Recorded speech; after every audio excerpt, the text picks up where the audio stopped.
ಎಲ್ಲರಿಗೂ ನಮಸ್ಕಾರ. First of all CCL 2025ಗೆ ವೆಲ್ಕಮ್ ಮಾಡ್ತಾ, ಈ CCL ಟೈಮ್ಸ್ ಯಾವಾಗಲೂ ಸ್ಪೆಷಲ್ ಆಗಿರುತ್ತೆ. Three months in a year ಇದಕ್ಕೋಸ್ಕರನೇ ಡೆಡಿಕೇಟ್ ಮಾಡಿ ಬಿಸಿಲಲ್ಲಿ ಆಡಿ ಸಿನಿಮಾನ ಪಕ್ಕದಲ್ಲಿಟ್ಟು ಅದೊಂದು ಜರ್ನಿನೇ ಹೌದು. It is always a wonderful journey. ಇದು ಕೆಲವರಿಗೆ ಹೊಸ ಜರ್ನಿ, ಬಟ್ ನಮಗೆ ಇಟ್ಸ್ ಆಲ್ವೇಸ್ ಬೀನ್ ಡ್ರೀಮ್ ಈ ಥರದೊಂದು ಸ್ಟೇಡಿಯಮಲ್ಲಿ ಆಡೋದಕ್ಕೆ.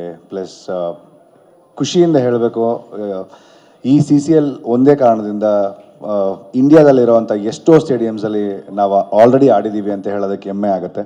ಒಬ್ಬ ಕ್ರಿಕೆಟರ್ ಆಗಿ ಇದು ಸಖತ್ ಟೇಕ್ ಅವೇ ಲೈಫ್ಗೆ. ಈ ಆಪರ್ಚುನಿಟಿ ಮಾಡಿಕೊಟ್ಟಿದ್ದು ವಿಷ್ಣು ಸರ್. ಸೊ ಹಾಗಾಗಿ ಆ ಕ್ರೆಡಿಟ್ ನಿಮಗೆ ಸಲ್ಲಬೇಕು sir. Thank you so much for giving this opportunity. Day one ಇವಾಗಲೂ ನನಗೆ ಜ್ಞಾಪನ ಇದೆ.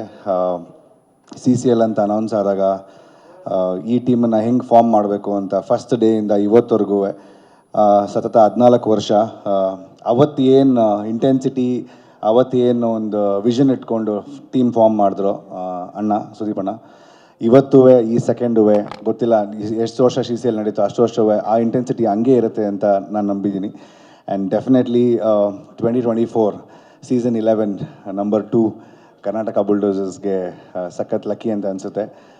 ಈ ವರ್ಷ ಕೆಲವೊಂದು ಚೇಂಜಸ್ ಹೌದು, ಆವಾಗಲೇ JK ಹೇಳ್ದಂಗೆ, ಬಟ್ ಲೇಟಾಗಿ ಪ್ರಾಕ್ಟೀಸ್ ಸ್ಟಾರ್ಟ್ ಮಾಡಿದ್ರು, ಲೇಟೆಸ್ಟಾಗಿ ಟೂರ್ನಮೆಂಟ್ ಗೆಲ್ಲಬೇಕು ಅಂತ ಅಂದ್ಕೊಂಡಿದ್ದೀವಿ. ಸೊ ಹಾಗಾಗಿ ನಿಮ್ಮೆಲ್ಲರ ಪ್ರೀತಿ ಆಶೀರ್ವಾದ ಟೀಮ್ ಮೇಲಿರಲಿ.